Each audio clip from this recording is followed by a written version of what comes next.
Hey, Viola Rules here, and welcome back to Phoenix Wright Ace Attorney Justice for All. So we're continuing with the trial, and now Adrian Andrews is talking about protecting Matt from the secret that Juan was going to reveal at the conference, because apparently Juan was going to disguise himself as as Matt's character, and then reveal something to the public that wasn't supposed to be public.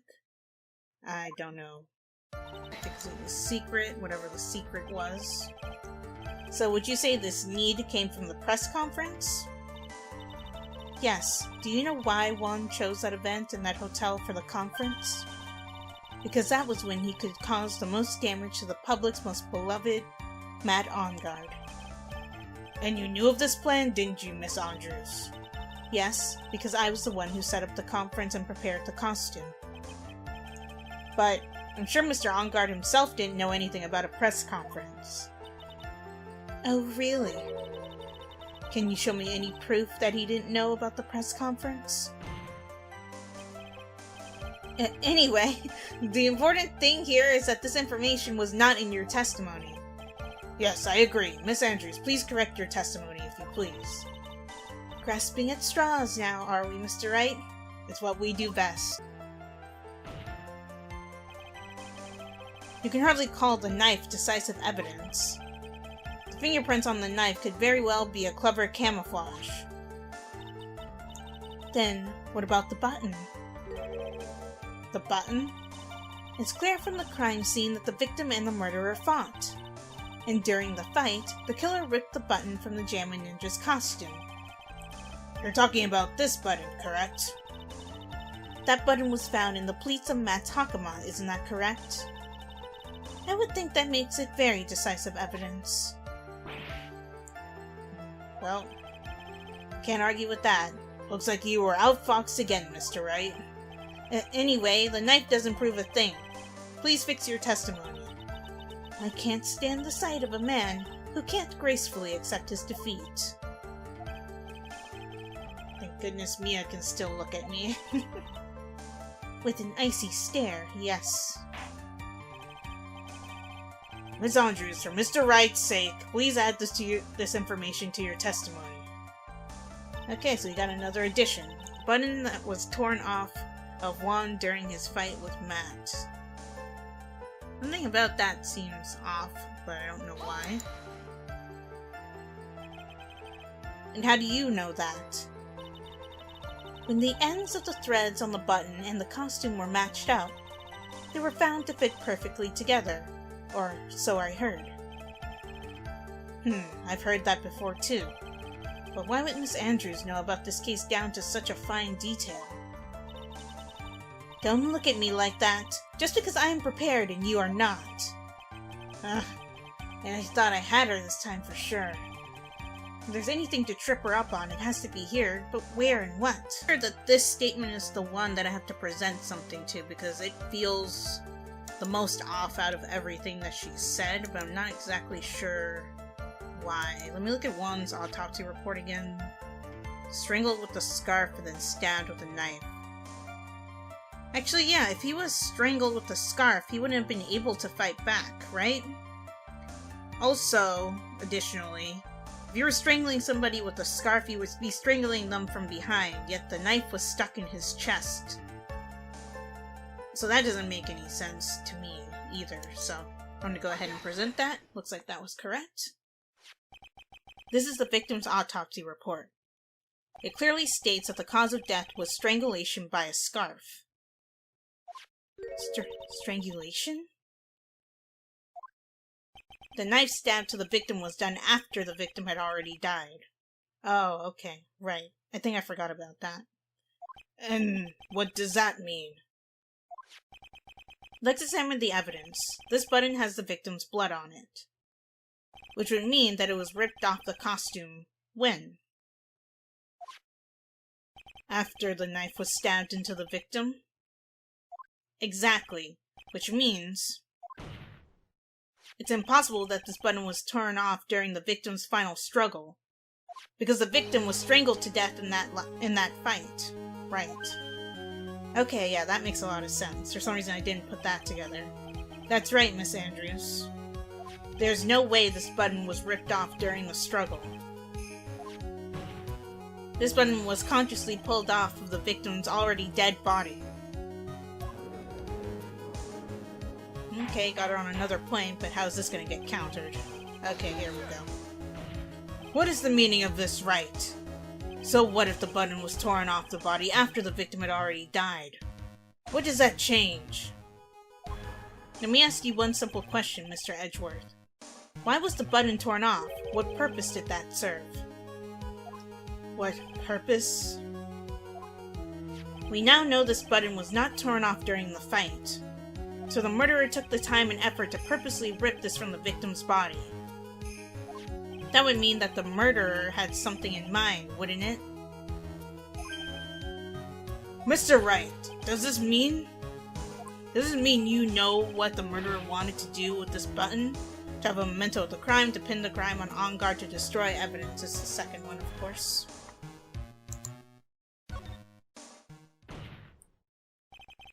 There's only one logical reason for doing something like that. It was to pin the crime on Mr. Engard. There's no way anyone would put a bloodied button in their own pants. That's right, Mr. Engard was set up. By the real killer, of course. We're about to say that it's Adrian Andrews, aren't we? And the real murderer is... Well, Mr. Wright, who in the world is the real killer, then? Finally. Can't believe I managed to bring this trial all the way up to this point. Phoenix? You can't let your guard down yet, not until the very end. The real killer, the person who planned to frame Mr. Engard is... And I'm pretty sure I'm supposed to present Adrian Andrews' profile at this point, but I'm pretty sure that's, like, not even close to being correct. But from the evidence that we have so far, everything points to her. I don't think it's her, but whatever. Miss Adrian Andrews. I choose you! What is this, Pokemon? You are Mr. Kurita's killer. What? Order! Order! Order! Mr. Wright! This is a very grave matter. Do you have any evidence that supports your charge? Any evidence? All of the evidence points to Miss Andrews. What? How preposterous! You can't stick any of that on me! I can't, can I? Would you care to test me? Then what about this knife? The knife was used to stab the victim after he had already been strangled to death. It was used to throw suspicion onto Mr. Engard, naturally. A knife covered in the defendant's fingerprints could only be taken from his room. And the only one who had dinner with him and knew which knife to take was you. That's not entirely true now that I think about it. Then, what about the button that was found in Matt Takuma? We already went over this. This button was removed from the victim's body after he had already died. The only people who could have done so were the person who found his body or the killer. However, if Mr. Engard was the real killer, there's no way he would have put such incriminating evidence in his own Hakama. Okay. The only person who could have put this button into Mr. Engard's Hakama is the person who went to wake him from his nap, which is you, yet again, Miss Andrews. I see. What about the empty guitar case? That is also another piece of evidence that incriminates Miss Andrews. That costume was used to hide the real killer's identity as they fled the crime scene. Now, who could have known that there was just such a costume inside the guitar case? It could only have been the person who prepared the costume for the victim. And that person is you, Miss Adrian Andrews. What you're saying sounds really sound, but I doubt it. No, But Miss Andrews' fingerprints were nowhere to be found on the guitar case. And it was you who proved that she was not wearing gloves at the time. True. That's right. That's because she did not intend on leaving any prints. If anyone had found out that she had touched the case, they would have asked her why. So to avoid leaving any prints, she used a towel or something else to open it. Okay, where's this mysterious towel then? But the glass of tomato juice is a different story. Miss Andrews purposely left her fingerprints on the glass to show that, yes, indeed, she was the classic dazed discoverer of a dead body. And to top it all off, there's this photo. A photo of the killer as they exit the scene of the crime. No reasonable person on Earth can believe this Nickel Samurai is Mr. Ongar. He would be much too short for his own costume if it was him. Speaking of how tall people are, Miss Andrews, you're also kind of short in stature, are you not? Please, stop. Well, how about it, Miss Andrews?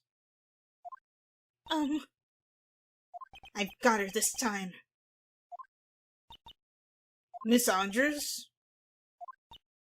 I refuse to testify. What was that? There's a law. It says I can't be forced to testify about something if it can incriminate me. Well, yes. You are absolutely correct, Miss Andrews. The law does provide us with a way to avoid self-incrimination. By allowing a witness to not testify, the testimony can cause damage to themselves. I thought that only applied to Damon Gant in the previous game because he was the police chief. Okay, apparently it's just a general rule now. What? Pleading the fifth is not something most people would think to do on the spot. Yeah, it is pleading the fifth, yeah, I know, but still. Actually, thinking back to yesterday in Mr. Ongar's room. Adrian Andrews. Yes? Think hard about what we just discussed, understood? Oh, alright.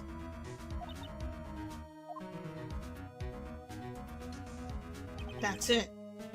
That's when Francesca planted this idea into her head.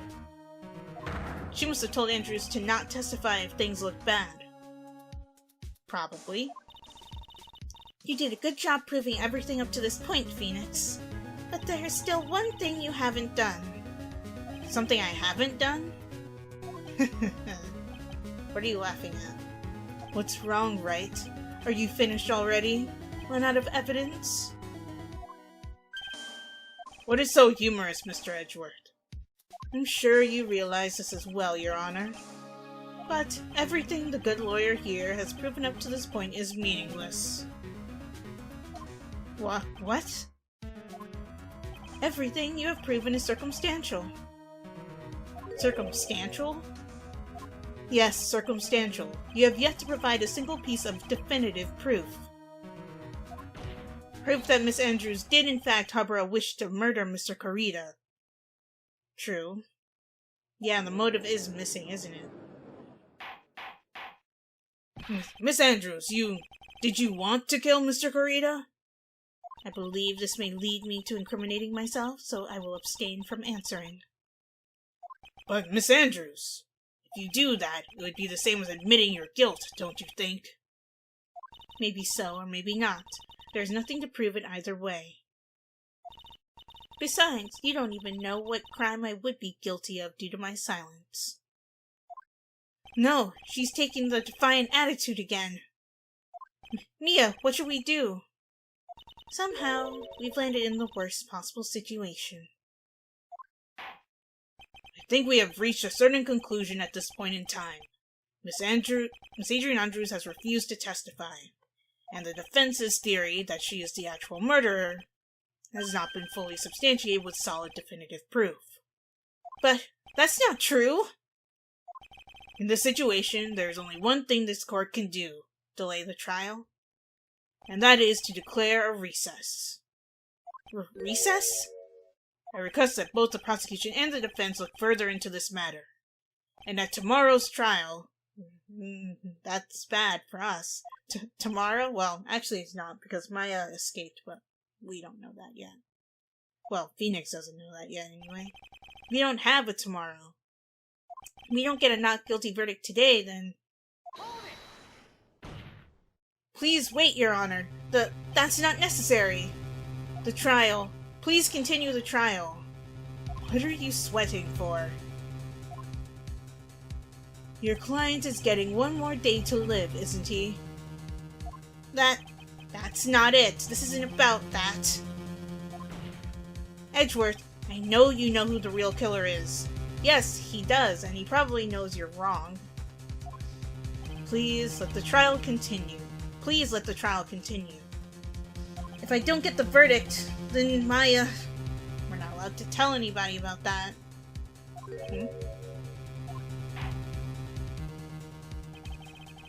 But it's impossible to continue as long as the witness refuses to testify. Now then, this court is...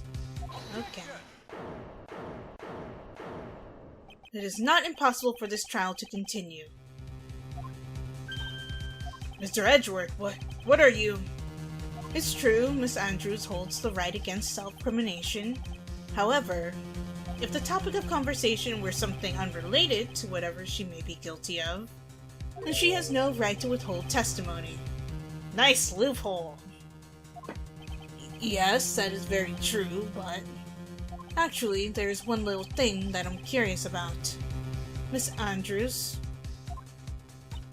When you found the victim's dead body, you poured yourself a glass of juice.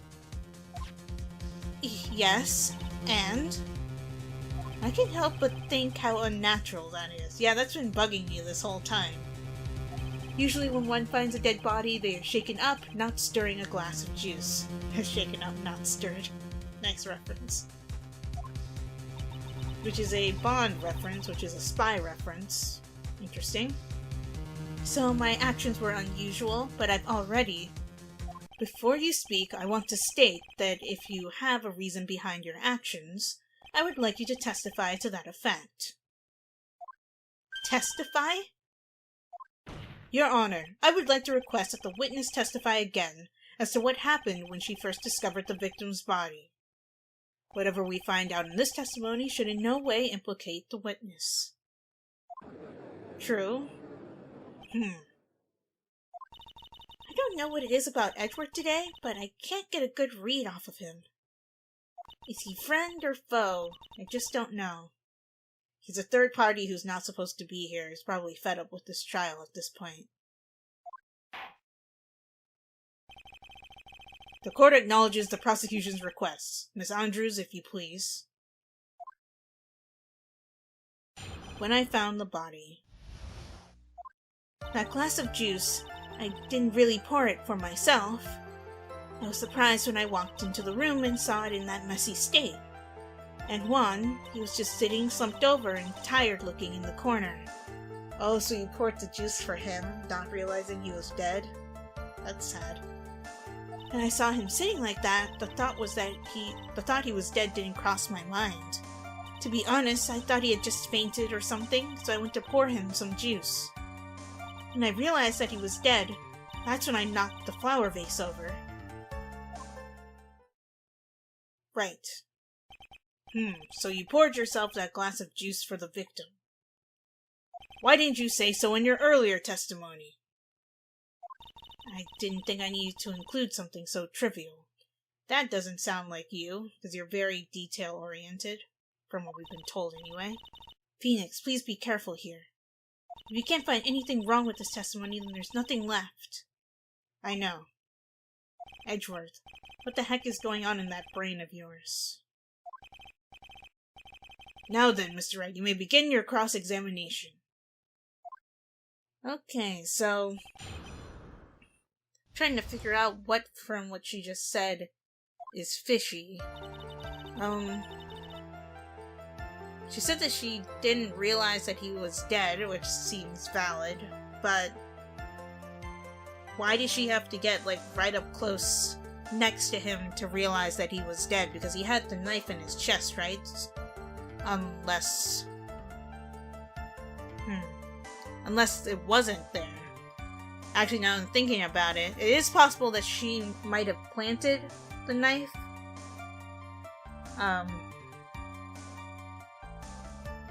For like some weird roundabout way of ending up on the stand so that she could defend Matt in some weird way.